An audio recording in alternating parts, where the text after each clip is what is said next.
Tema kita saat ini disebut Worship Night, malam penyembahan. Sebagai gereja Tuhan, tidak asing ya, tidak aneh kalau kita mendengar kata worship atau menyembah. Ya. Tapi seringkali dalam konsep menyembah atau worship, bagi beberapa saudara yang pertama kali mendengar pelajaran ini, jangan saudara merasa kaget kalau sepertinya, kok nggak cocok ya dengan ide saya atau pengertian saya. Saudara, menyembah yang seringkali dilakukan oleh gereja Tuhan adalah aktivitas dengan musik, dengan pujian, ya, dengan aktivitas gerak tubuh kita mengangkat tangan, bisa dengan sujud, dan banyak cara yang masing-masing gereja mungkin bisa berbeda-beda cara untuk menyembah atau memuji Tuhan. Nah, jangan saudara merasa terganggu kalau saat ini kita akan melihat fakta dari firman Tuhan. Ya, jangan merasa terganggu. Oke. Menyembah itu dari bahasa Sanskerta. Ya, dari bahasa Sanskerta. Saya harus uraikan dulu kata. Nah, di dalam bahasa Indonesia berdoa itu disebut sembahyang. Ya, sembahyang. Nah, itu dari bahasa Hindu. Hyang.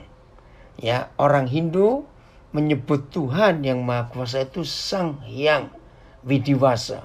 Yang sembah artinya sujud, menghormati, ya, takut, taat. Jadi kalau di bahasa Indonesia kan, mari kita sujud, mari kita takut, mari kita menghormati Sang Hyang yang Maha Kuasa.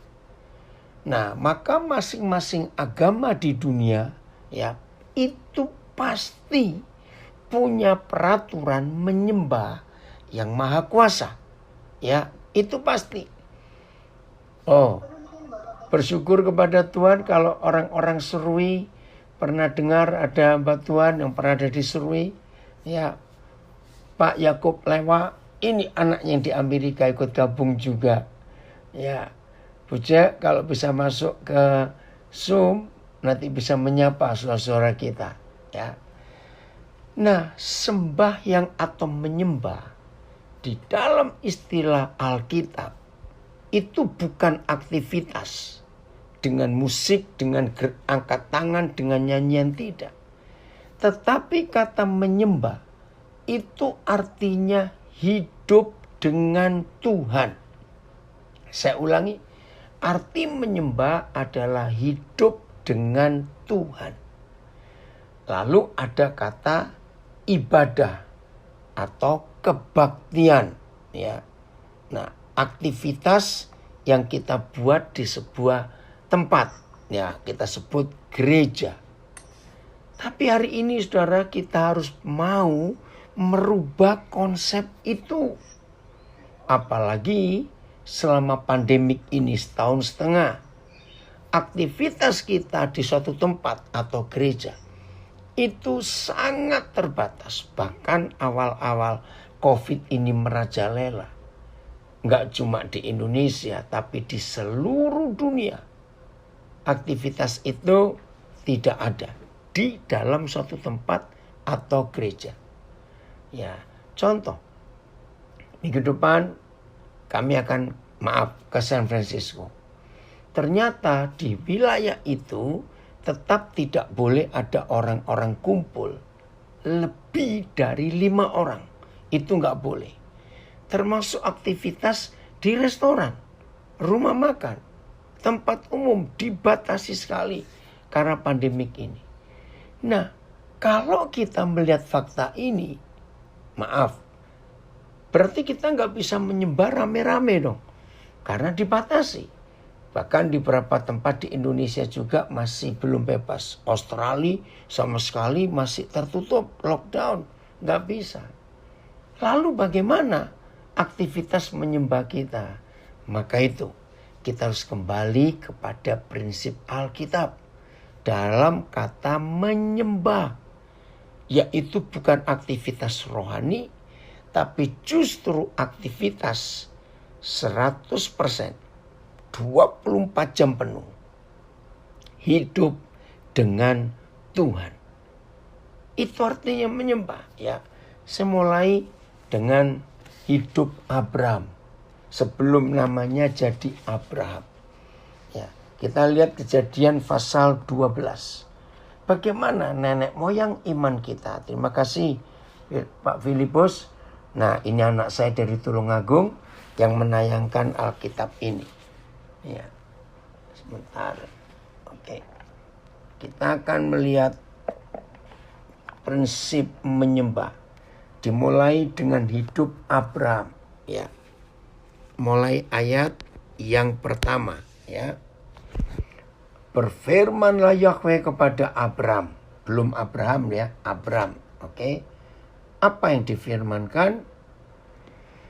Pergilah dari negerimu dan dari sanak saudaramu dan dari rumah bapamu ke negeri yang akan kutunjukkan kepadamu. Saudara, Abraham adalah orang pertama di dunia setelah kejatuhan Adam di dalam dosa. Wah, puji Tuhan. Anak-anak saya, ya, dari Salatiga, dari Sydney, dari Palopo, sudah gabung di Facebook. Ya, saya nggak sebut satu-satu, maaf. Nah, Abraham ini adalah orang pertama di dunia yang dipanggil Tuhan keluar. Saudara perhatikan perintah, pergilah, 1 dari negerimu, 2 dari sanak saudaramu, 3 dari rumah bapamu ini. Mengapa Yahweh Tuhan panggil Abraham untuk meninggalkan seluruh lingkungan lamanya? Sebab Bapa di surga ingin memiliki satu umat yang betul-betul terbebas. Nah, ini penting. Terbebas dari semua tata cara hidup yang lama. Apalagi kalau kita membaca Yosua 24. Nggak usah sekarang, ya. Bagaimana Yosua menceritakan kepada bangsa itu. Bagaimana nenek moyang kita waktu di seberang sungai Efrat. Masih ingat, ya? Yosua mengatakan kepada bangsa itu. Nenek moyang kita Abraham waktu masih di seberang sungai Efrat. Hidup dalam penyembahan. Hidup dengan tata cara yang lama. Ada roh ini, dewa ini yang mereka sembah. Aktivitas mereka itu.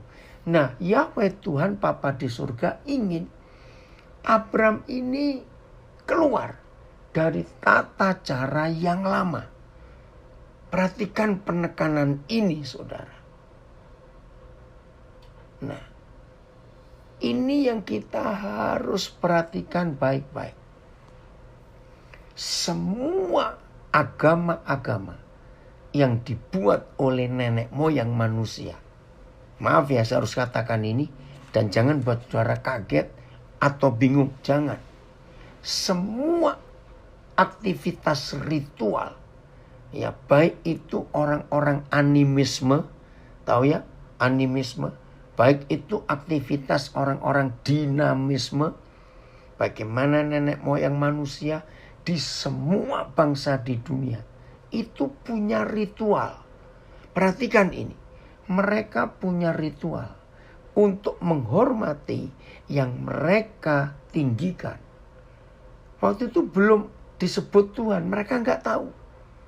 Ya, nah semua ritual yang dibuat oleh nenek moyang manusia, setiap suku bangsa di dunia ini punya ritual untuk menyembah Tuhan yang mereka percayai, yang Maha Kuasa.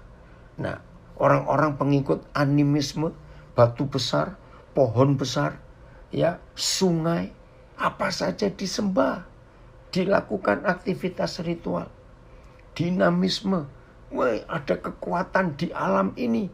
Mereka tidak membuat suatu bentukan, benda atau batu, tidak. Tapi mereka percaya angin pun disembah, halilintar disembah, hujan disembah, air terjun disembah. Karena dinamisme, ada kekuatan di alam ini. Puji Tuhan, dari Calgary juga gabung. Haleluya. Nah, semua mereka nenek moyang manusia, baik yang animisme maupun yang dinamisme, itu punya ritual untuk menemui, untuk menyenangkan yang mereka anggap yang maha kuasa. Dan masing-masing suku bangsa punya sebutan kepada yang mereka percaya itu dengan nama yang berbeda-beda. Banyak sekali. Nah, tolong perhatikan. Hampir semua saudara-saudara kita, nenek moyang manusia itu, dalam ritualnya mereka itu menggunakan bunyi-bunyian. Belum disebut alat musik, belum. Ya, dari zaman manusia purba dulu nggak ada disebut alat musik, tapi bunyi-bunyian apa saja mereka bunyikan. Jadi maaf ya saudara, jangan saudara kaget kalau saya katakan ini. Jadi Abram pertama kali itu tidak pakai bunyi-bunyian dalam bergaul, bersekutu dengan Tuhan yang memanggil dia. Nggak ada bunyi-bunyian. Nggak ada. Baru di zaman Daud itu ada. Maka itu kita harus perhatikan baik-baik soal menyembah. Tidak harus pakai alat musik atau tidak harus pakai bunyi-bunyian. Tidak. Karena Bapa di surga menekankan penyembahan itu bukan dengan aktivitas fisik, tidak, tapi lebih kepada hati. Jadi kalau Abram dipanggil keluar, itu orang Serui disapa oleh Bujak Li. Ya, Bujak pernah tinggal di Serui ya. Nanti saudara bisa, saya beri kesempatan nanti Bujak bisa sharing ya sedikit ya. Pak Pendeta Benyamin Kadang beri kesempatan ya pada Bujak. Oke. Nah itu dia disapa itu Bujak. Maka itu Abram dipanggil keluar ya dari lingkungannya, dari rumah orang tuanya, karena Papa ingin mengajarkan kepada Abram bagaimana hidup dengan Tuhan Yahweh yang baru menyapa Abram untuk dipanggil keluar. Lanjut Filipus. Akhirnya Abram pergi. Ayat 4. Saudara lihat. Kejadian 12 ayat 4.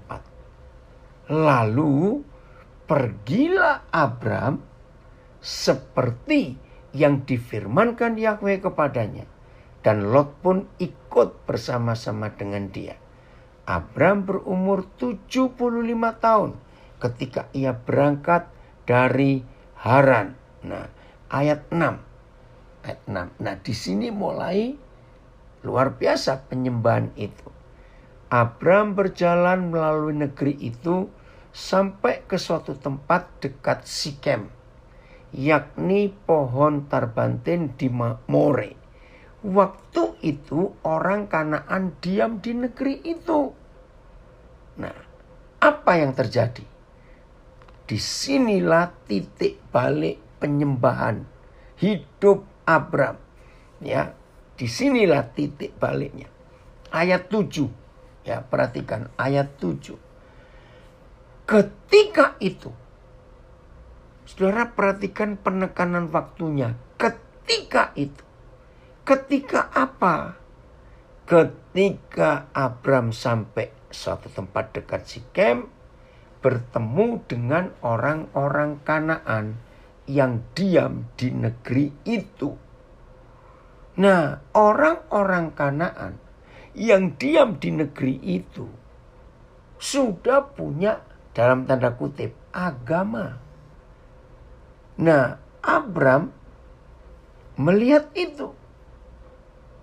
Sebentar, ini Instagramnya. Oke. Jadi ketika sampai di tempat dekat Sikem, pohon tarbantin di More, Abram melihat aktivitas orang-orang Kanaan yang sudah punya ritual, punya penyembahan dengan Tuhan yang mereka percayai, ya.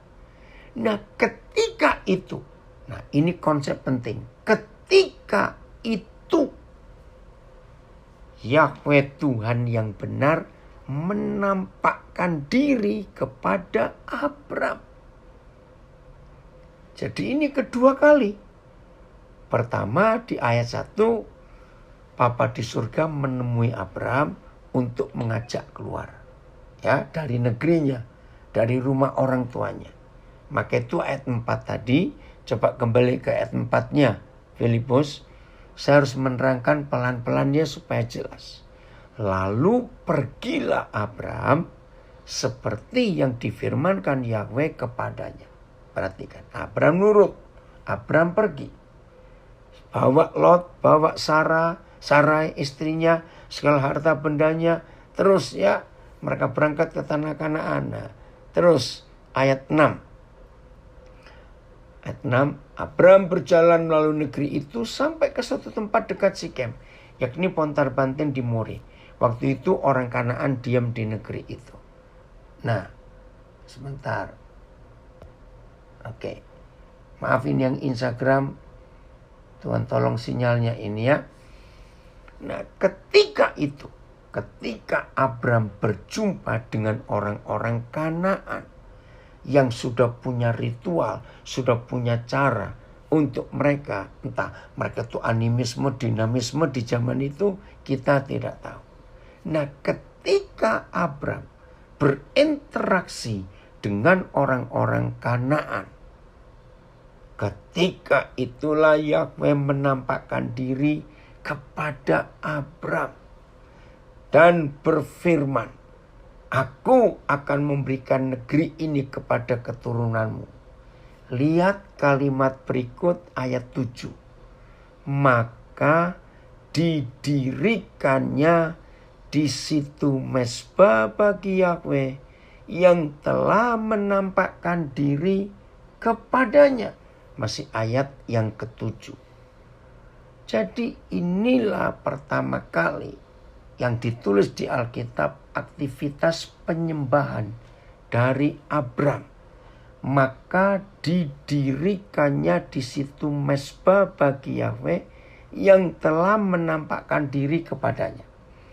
Walaupun di ayat ini tidak dituliskan, ketika Abram sampai di Sikem dan Yahweh menampakkan diri kepadanya, lalu didirikannya mezbah. Sayang, ya, Musa tidak menuliskan. Lalu apa aktivitas Abram dengan mezbah itu? Ya, sekarang kita semuanya tahu tentang mezbah itu. Berarti ada ritual, ada aktivitas dengan mendirikan mezbah bagi Yahweh di situ. Saya lanjutkan dulu ayat 18. Maaf, ayat 8. Kemudian ia pindah dari situ ke pegunungan di sebelah timur. Ia memasang kemahnya dengan Betel di sebelah barat dan Ai di sebelah timur. Perhatikan kalimat aktivitas yang sama yang Abram lakukan. Lalu ia mendirikan di situ mezbah bagi Yahweh dan memanggil nama Yahweh. Jadi Papa itu punya nama, yaitu Yahweh Tuhan kita, karena dipanggil sesuai dengan namanya. Jadi Abram adalah orang pertama yang diberitahu oleh Yang Maha Besar, oleh Pencipta alam semesta, siapa namanya. Karena di ayat 7, ayat 8, 2 kali diulang Abram memanggil nama. Tuhan itu pangkat. Seperti presiden. Sudah ada 7 presiden yang pernah memerintah Indonesia. Dan yang ke-7 ini namanya Joko Widodo. Ya, maka itu semua suku bangsa di dunia, nenek moyang semua manusia di dunia itu punya Tuhannya punya nama masing-masing. Dan itu wajar karena memang manusia rindu mencari yang namanya, yang pangkatnya itu Tuhan, artinya maha kuasa. Nah, setiap sesembahan, ya, perhatikan, setiap sesembahan yang dihormati oleh semua nenek moyang manusia itu punya nama, ya. Tuhan, ini maaf, ini IG-nya sinyalnya. Ya, setiap sesembahan itu punya nama masing-masing. Maka itu di dunia ini ada enggak tahu berapa ribu, berapa puluh ribu Tuhan. Dan masing-masing Tuhan itu punya nama. Maaf, saya enggak mau debat atau bicara masalah nama Tuhan masing-masing dari semua agama di dunia ini. Udah enggak tahu berapa puluh ribu nama itu. Saudara, tapi nama Bapa kita adalah Yahweh. Dan itu yang dipanggil pertama kali oleh Abraham. Kita tinggalkan dulu Kejadian 12. Kita lihat Yohanes pasal 4. Ya. Suatu hari di sebuah desa namanya Sikar, ya, Tuhan Yesus bertemu dengan seorang wanita yang sangat rindu kepada Tuhan. Ya, sangat rindu. Nah, di dalam diskusi itu tiba-tiba perempuan ini bertanya, kalau begitu kami menyembah di mana Tuhan itu? Yohanes 4 mulai 19. Kita perhatikan ya ayat ini. 19. Tiba-tiba diskusi tentang air, tahu-tahu wanita ini merubah pembicaraan. Begini, tiba-tiba aja. Ya, saudara tolong baca nanti dari ayat 1 sampai ayat 18. Yohanes pasal yang keempat. Sekarang arah diskusi berubah. Kata perempuan itu kepada Tuhan Yesus, Tuhan, nyata sekarang padaku bahwa engkau seorang nabi. Nah, masing-masing agama di dunia itu punya nabi, punya pemimpinnya, punya masing-masing. Maka itu perempuan ini langsung, engkau seorang nabi. Lihat ayat 20. Wah, ini menarik sekali saudara untuk mengenal latar belakang masing-masing suku di dunia ini, nenek moyang manusia ini. Jadi secara kerinduan dasar, semua manusia di dunia itu rindu mengenal satu pribadi yang maha besar, yang maha kuasa. Itu semua ada. Nah, apalagi yang di Papua. Saudara, seorang hamba Tuhan dari Amerika, namanya Don Richardson, yang pernah tinggal di daerah Merauke, di antara suku Sawi. Nah, salah satu bukunya dari 3 buku yang terkenal, yang pernah ditulis oleh Don Richardson, 1 Anak Perdamaian, 2 Penguasa Bumi. Nah, yang ketiga ini saya mau cerita, Kekekalan di Hati Mereka. Nah, Don Richardson menulis, semua manusia di dunia ini, di dalam dasar hatinya, itu sudah punya naluri, punya kesadaran, punya keinginan untuk menghormati, untuk meninggikan yang mereka percayai sebagai yang maha tinggi dan maha kuasa. Nah, di dalam istilah bahasa Indonesia, aktivitas itu namanya menyembah. Bahasa Inggrisnya worship. Ya, coba cari di Google, Don Richardson tulisannya gitu ya. Judulnya Kekekalan di Hati Mereka. Waktu saya baca buku itu, saya belum tinggal di Papua waktu itu, saya kagum. Oh, ternyata nenek moyang bangsa-bangsa dulu memang sudah punya kerinduan. Nah, kembali Filipus ayat 20. Saya teruskan. Ya, Yohanes pasal 4 ayat 20. Nenek moyang kami, lihat ini, menyembah di atas gunung ini. Nah, saya ganti kata menyembah ini dengan kalimat hidup dengan Tuhan. Ya, nenek moyang kami hidup dengan Tuhan yang kami percayai di atas gunung ini. Tetapi Yesus, kamu katakan bahwa Yerusalemlah tempat orang menyembah. Nah, berarti dari Bali ini anak saya Andre, buku yang sangat direkomendasikan, Eternity in Their Heart.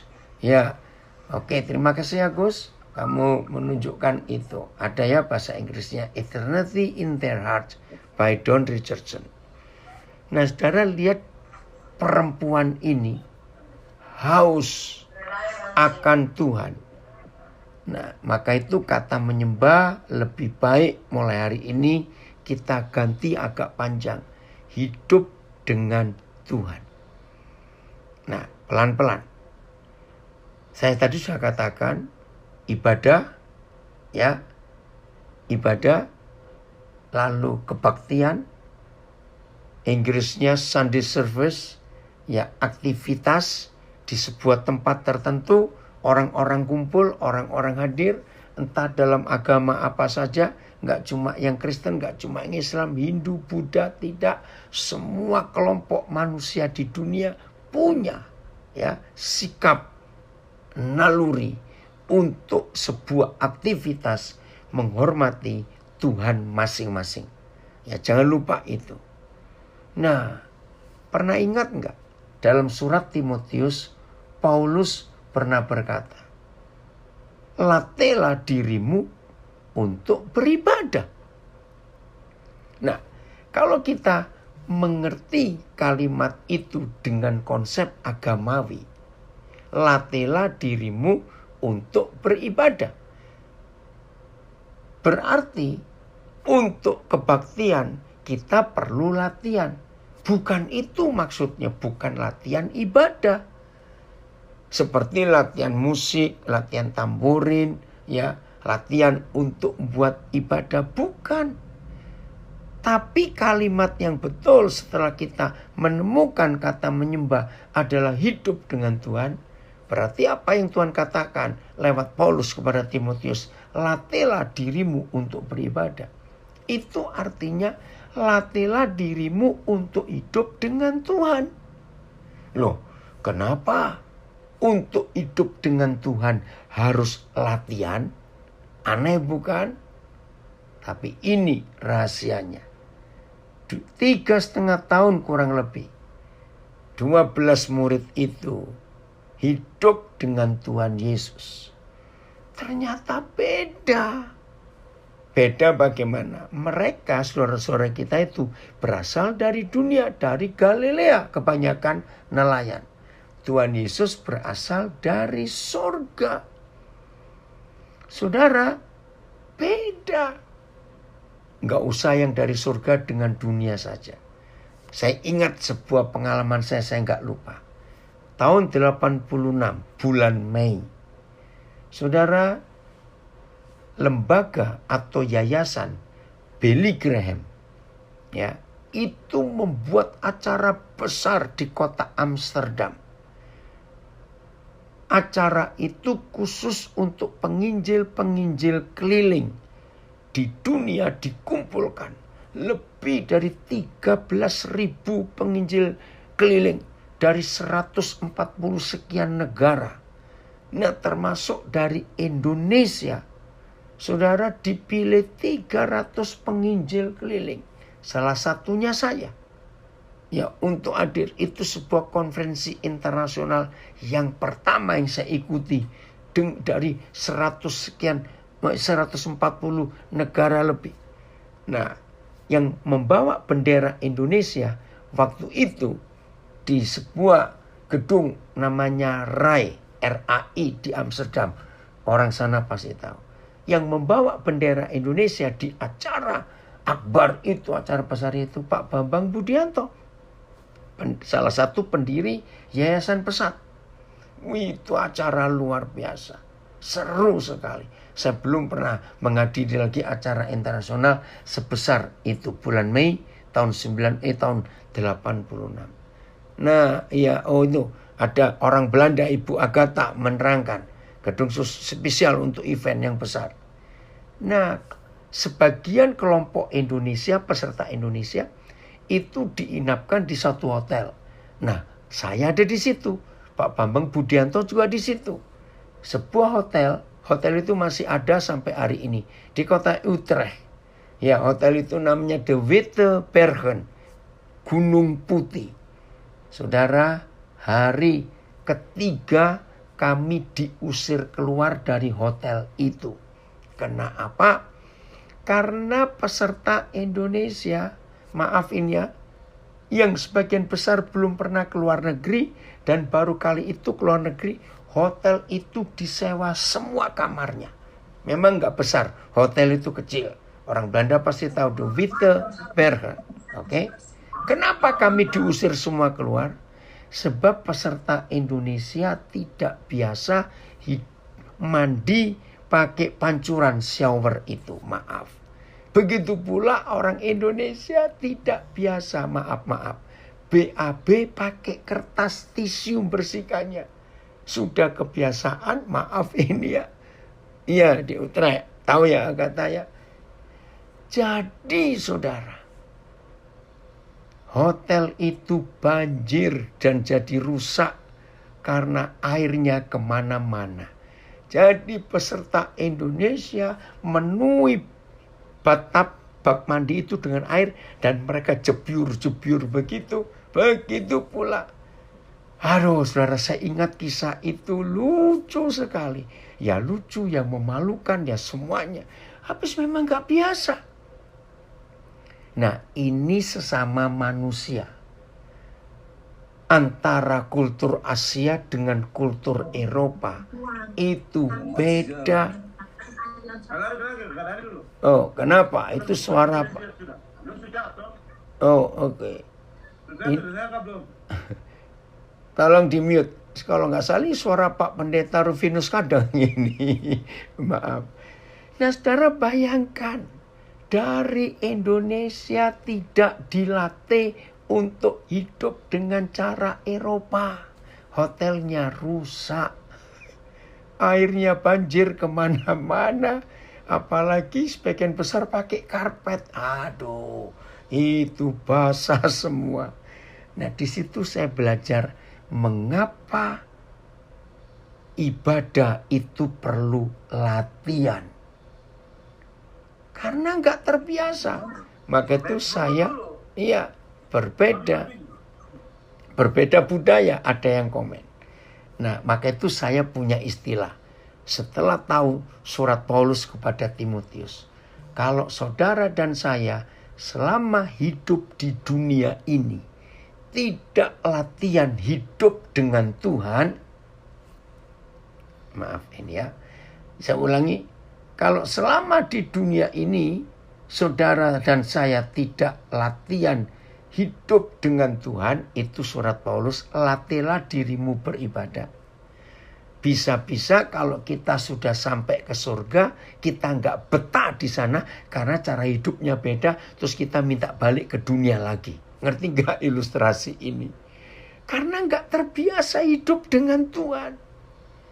Maka itu kata menyembah ini penting kita kenali. Bukan aktivitas rohani, tidak. Membiasakan hidup bergaul dengan Tuhan. Maka itu mengapa Henokh disebut orang yang bergaul dengan Tuhan. Ini yang kita harus tahu dalam hidup ini. Tata cara kita di dunia ini beda dengan tata cara surga. Maka itu selama kita masih ada di dunia, ayo kita melatih diri kita. Ya, melatih diri kita untuk hidup dengan Tuhan. Ada 3 hal, 3 area yang kita harus latih. 1, hidup kudus. Saudara, hidup kudus ya itu tidak ditentukan dengan baju putih. Semuanya warna putih. Dari kepala sampai kaki putih semua. Tidak. Hidup kudus tidak diwakili dengan jubah, dengan pakaian. Tidak. Hidup kudus tidak ditentukan dengan aktivitas puasa, ibadah yang dilihat orang. Tidak.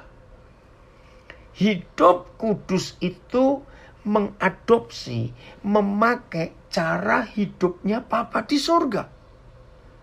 Jadi bukan soal pakaian, bukan soal doa sekian jam, bukan soal puasa sekian hari dalam sebulan. Ya, maaf ini IG-nya ya, saya nggak tahu kenapa. Saya ulangi.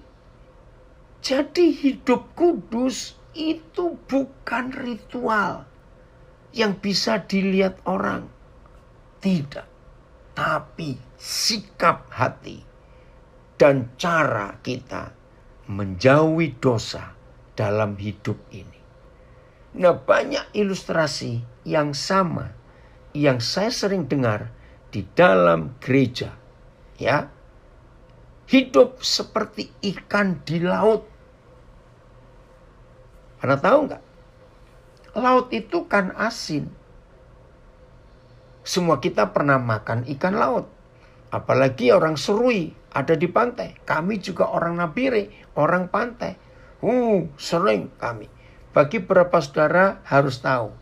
Kami orang-orang pantai di Papua itu nggak terbiasa makan ikan air tawar. Rasanya beda. Ya, orang Sentani makan ikan danau Sentani, air tawar. Tapi kami yang tinggal di pantai nggak biasa makan ikan air tawar, rasanya beda. Nah, saudara bayangkan, ikan laut itu sejak lahir netas dari jadi ikan. Mereka sudah ada di laut.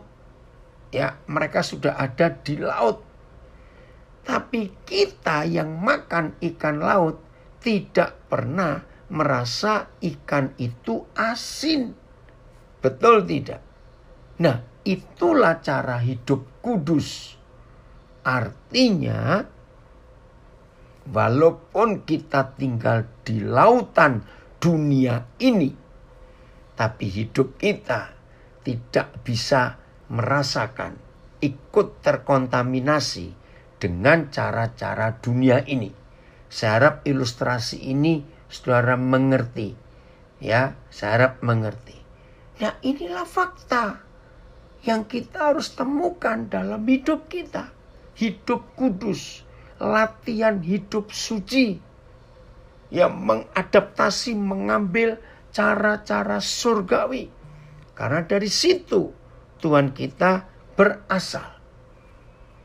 Area kedua yang kita harus latihan, ya, kebiasaan kita dalam hidup, baik itu pola makan, pola tidur, pola menggunakan uang, ya pola bergaul.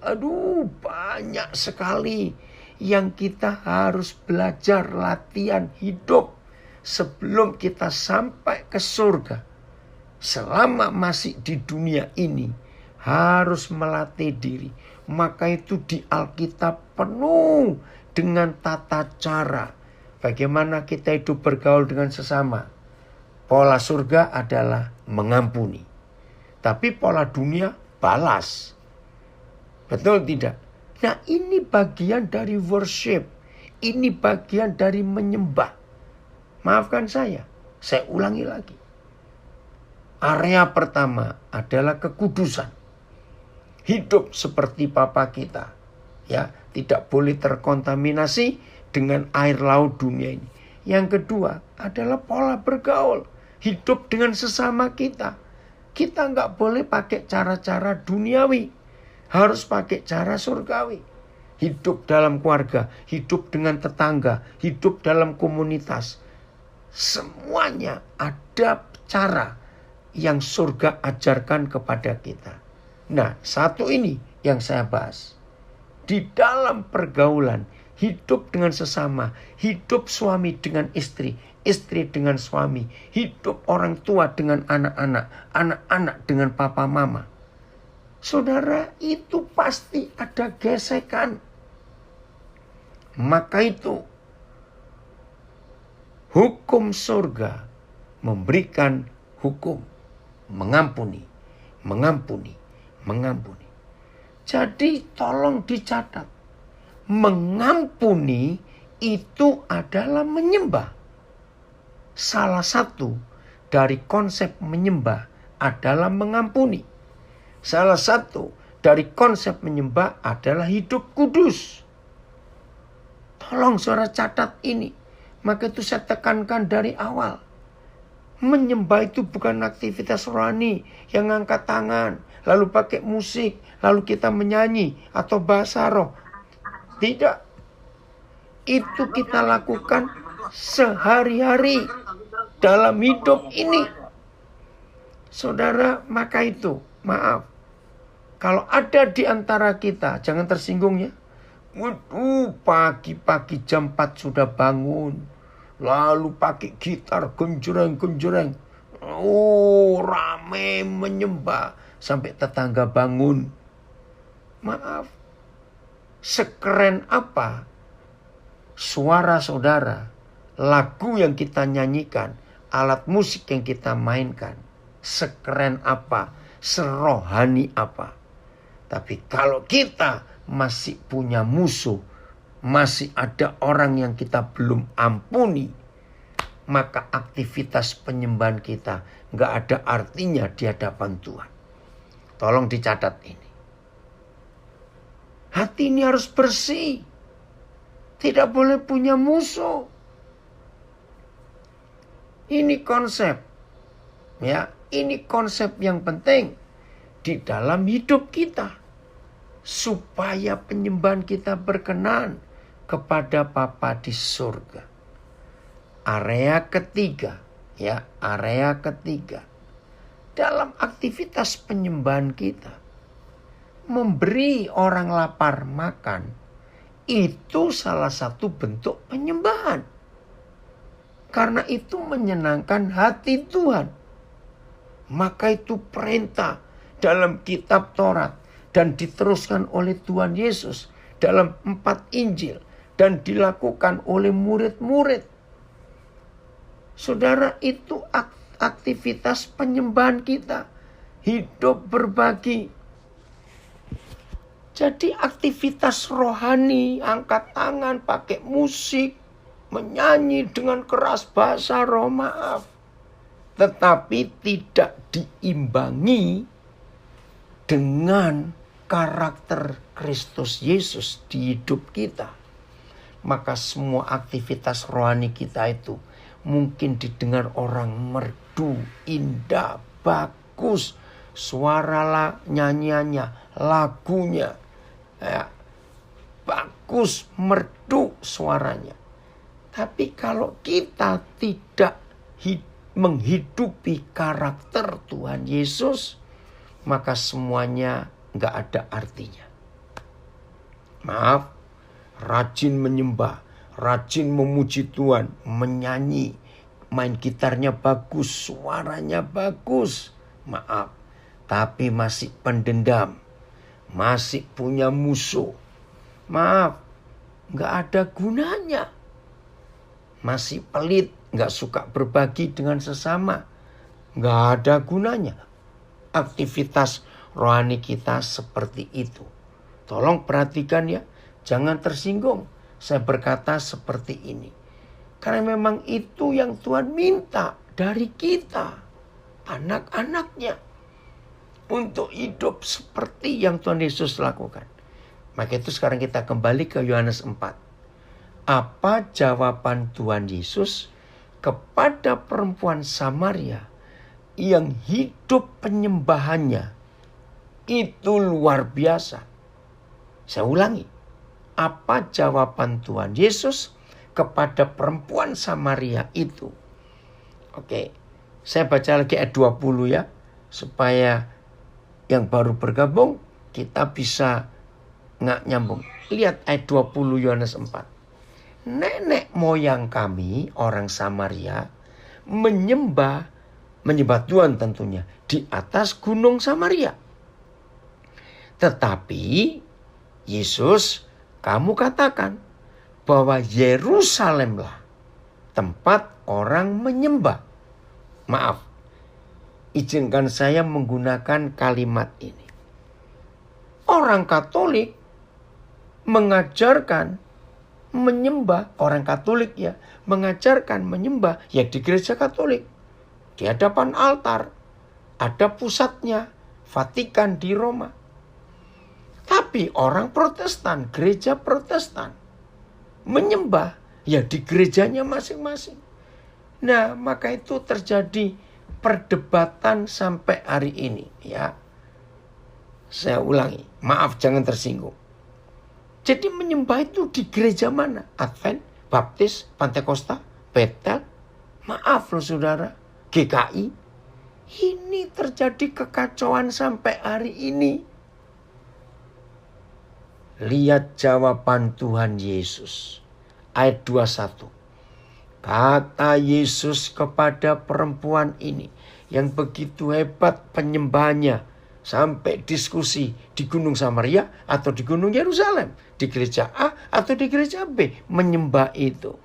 Kata Yesus kepadanya, percayalah kepadaku, hai perempuan, saatnya akan tiba. Saya baca lanjut ayat 21 Yohanes 4. Percayalah kepadaku, hai perempuan, saatnya akan tiba bahwa kamu akan menyembah Bapa. Saudara perhatikan ini. Terima kasih Tuhan Yesus, terima kasih. Saudara perhatikan dengan jelas. Tuhan Yesus tidak berkata begini. Tolong, ini penting dalam menyembah. Saatnya akan tiba bahwa kamu akan menyembah Bapa. Kamu akan hidup dengan Bapa. Tuhan Yesus tidak berkata bahwa saatnya akan tiba kamu akan menyembah Tuhan. Tidak berkata itu. Tapi Bapa. Filipus coba ayat 21 ini di beberapa terjemahan. Tolong ya rekan-rekan pendeta, hamba-hamba Tuhan, gembala-gembala, pengkhotbah-pengkhotbah. Perhatikan penekanan Tuhan Yesus. Ini penting sekali. Ayatnya saya baca. Yesus berkata kepadanya, percayalah kepadaku, hai perempuan, akan tiba saatnya. Ketika ya, bukan di gunung ini ataupun di gunung Yerusalem, orang menyembah Bapa.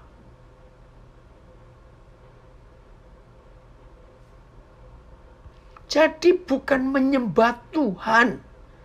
Bapa, kata Tuhan Yesus. BIS. Terjemahan lama dulu. Maka kata Yesus kepada perempuan itu, hai perempuan, percayalah kepadaku bahwa masanya akan datang apabila kamu menyembah Bapa, bukan Tuhan. Bukan di atas bukit ini dan bukan pula di Yerusalem. BIS, percayalah, kata Yesus kepadanya. Satu waktu orang akan menyembah Bapa, bukan Tuhan ya, Bapa. Bukan lagi di bukit ini, bukan juga di Yerusalem. Bukan lagi di gereja A, bukan lagi di gereja B, atau gereja C, atau gereja apa saja. Bukan. Nanti kita lanjutkan. TSI. Lalu Yesus menjawab, Ibu, percayalah kepada perkataanku ini. Ini Tuhan Yesus yang bicara. Di kemudian hari, kalian boleh menyembah Bapa di mana saja. Dan tidak usah naik lagi ke gunung itu atau pergi ke Yerusalem. Oh, terjemahan sederhana Indonesia TS ini sangat menjelaskan di situasi pandemik seperti ini. Siapa pernah mendengar narasi dari seorang ustadz terkenal di Indonesia? Ya, dan itu viral. Ya, narasi Ustadz itu viral. Ketika pandemik datang, orang tidak mencari Tuhan, ibadah di tengah keramaian. Mekah, Ka'bah tutup, Yerusalem tutup, Vatikan sepi. Itu kata-kata bagus. Dan ini terjadi. Percayalah kepada perkataanku ini, Ibu. Di kemudian hari kalian boleh menyembah Bapa, hidup dengan Bapa di surga. Tuhan tolong. TS ini bagus. Boleh menyembah Bapa di mana saja. Tidak perlu naik lagi ke Gunung Samaria. Tidak perlu lagi ke Gunung Yerusalem. Tidak perlu lagi ke Vatikan, ke Yerusalem, tembok ratapan, ke ini gitu. Nggak perlu lagi. Terjadi di masa sekarang ini, saudara. Jadi jelas ya, Bapa bukan Tuhan. Loh, apa bedanya Tuhan dengan Bapa? Beda di dalam sikap hidup kita. Kalau kita hidup dengan Bapa, itu seperti orang tua dengan anak dan kita pulang ke rumah. Ada Papa kita di rumah. Kalau kita memanggil Tuhan, itu kita harus hormat. Karena Tuhan itu pangkat. Saya beri ilustrasi begini. Ya, Presiden Joko Widodo itu presiden. Nah, ketika Ibu Iriana dan anak-anak kandung Bapak Joko Widodo, ya, saya ulangi, ketika Ibu Iriana, istrinya Bapak Joko Widodo dan anak-anak mereka itu menemui Joko Widodo sebagai presiden di Istana Negara, lagi acara-acara resmi, maka Ibu Iriana dan anak-anak harus bersikap hormat. Sebab yang dihadapi bukan suaminya atau bukan ayahnya, tapi seorang presiden.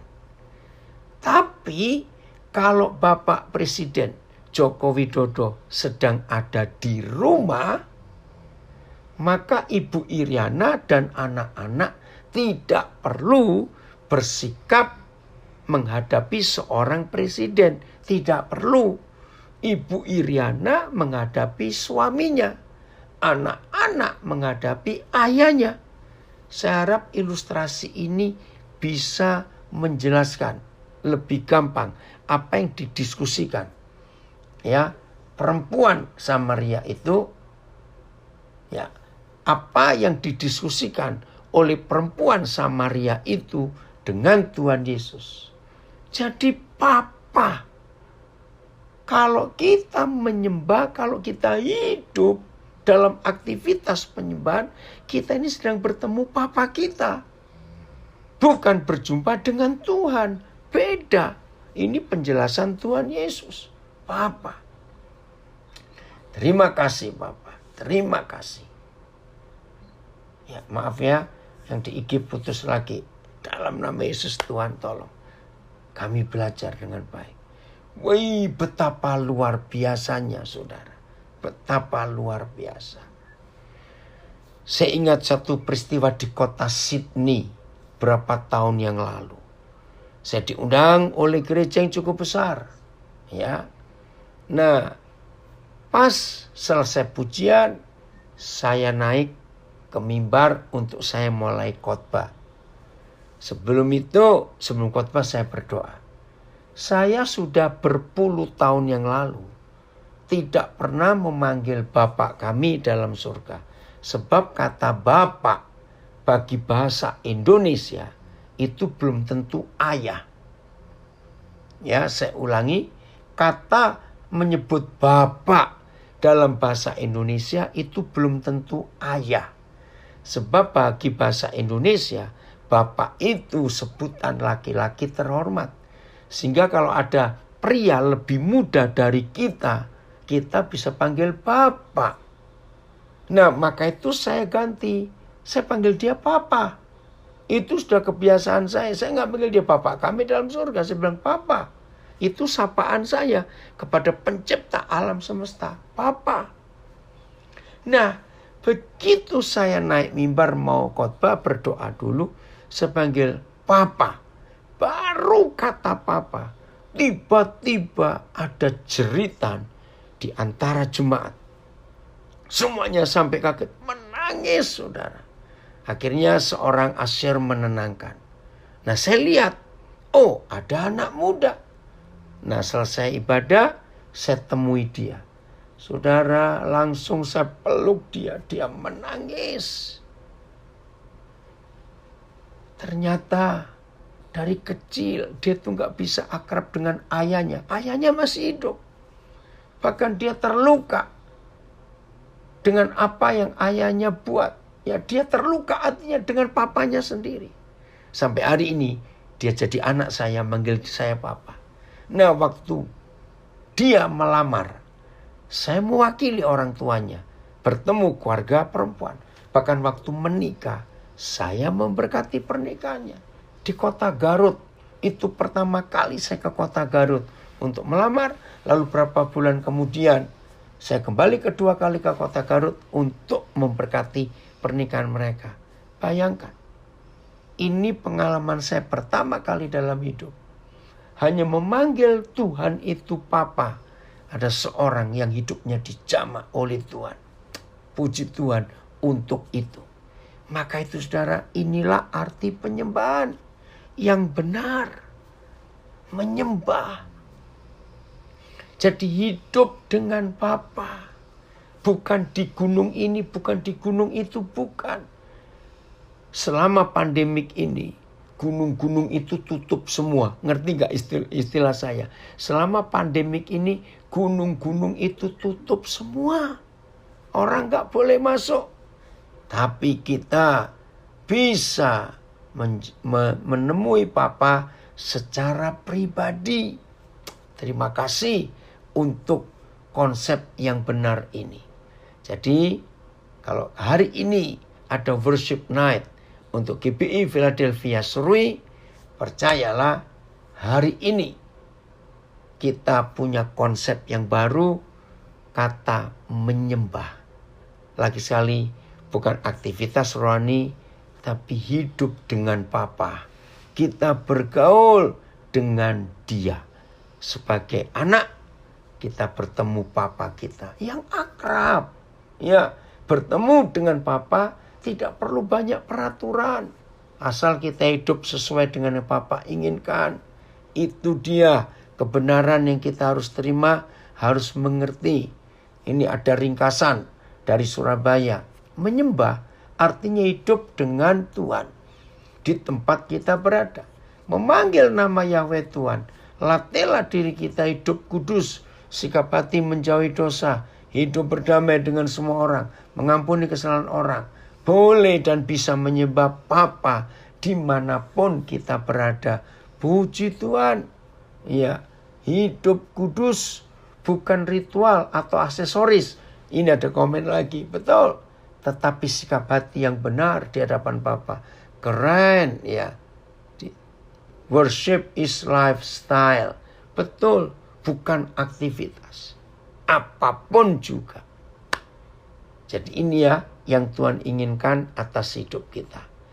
Lagi sekali terima kasih kepada Bapak Gembala, Bapak Rovinus Kadang, pada Gembala, Pak Pendeta Benyamin Kadang, dan semua saudara dari tim penyembahan di Serui dan semua kita yang bergabung. Jadi mulai hari ini aktivitas penyembahan kita bukan secara ritual, tapi dari hati kita yang hidup dengan Papa sehari-hari. Wih, betapa indahnya kalau kita bisa bergaul seperti ini. Nah, bagian terakhir, Musa 40 hari, 40 malam di Gunung Sinai. Musa sedang menyembah, hidup dengan Papa, bergaul. Tolong ya dicatat kalimat ini. Jadi kalau saudara dan saya menyembah, itu artinya kita sedang disedot habis hidup kemanusiaan kita, dihisap habis hidup kemanusiaan kita. Dan setelah Tuhan menghisap habis kemanusiaan kita, maka kita jadi nol, jadi kosong. Dan sekarang gantian. Kita bisa menyerap habis hidup Tuhan. Saya ulangi, kita bisa menyerap habis, menyedot habis hidupnya Tuhan. Itu yang terjadi dengan Musa. Wih, luar biasa. Apa yang terjadi? Begitu Musa turun dari penyembahannya yang 40 hari 40 malam itu, orang Israel syok karena wajah Musa seperti matahari, bersinar terang sekali, sampai orang Israel harus pakai cadar menutupi mata mereka, nggak tahan lihat kemuliaan Tuhan. Maka kesimpulannya, kalau saudara dan saya berkata menyembah sekian jam sehari, tapi wajah Tuhan, wajah Yesus tidak nampak di hidup kita, maaf, berarti kita sedang aktivitas. Tapi kalau kita menyembah dengan benar, hidup dengan Papa kita, begitu akrab, begitu dekat, lengket, berarti saudara dan saya sedang menyedot habis hidup Tuhan masuk ke hidup kita. Dan begitu hidup Tuhan masuk ke hidup kita, kemuliaan Tuhan nyata lewat kita. Dan kalau orang bertemu kita, orang akan melihat wajah Tuhan di hidup kita. Wih, itu penyembahan yang benar. Tuhan Yesus memberkati kita semua. Maka itu tanya diri sendiri, seberapa banyak karakter Tuhan sudah nyata di hidup kita ini. Selamat menjadi penyembah-penyembah yang benar di akhir zaman. Dan karena waktu, kalau saudara baca ayat 24, 25 di Yohanes 4 tadi, maka penyembah yang benar itu akan menyembah Bapa dalam roh dan kebenaran, bukan dalam aktivitas ritual keagamaan, bukan. Ayo kita rame-rame menyedot hidup Tuhan masuk ke hidup kita. Tuhan memberkati.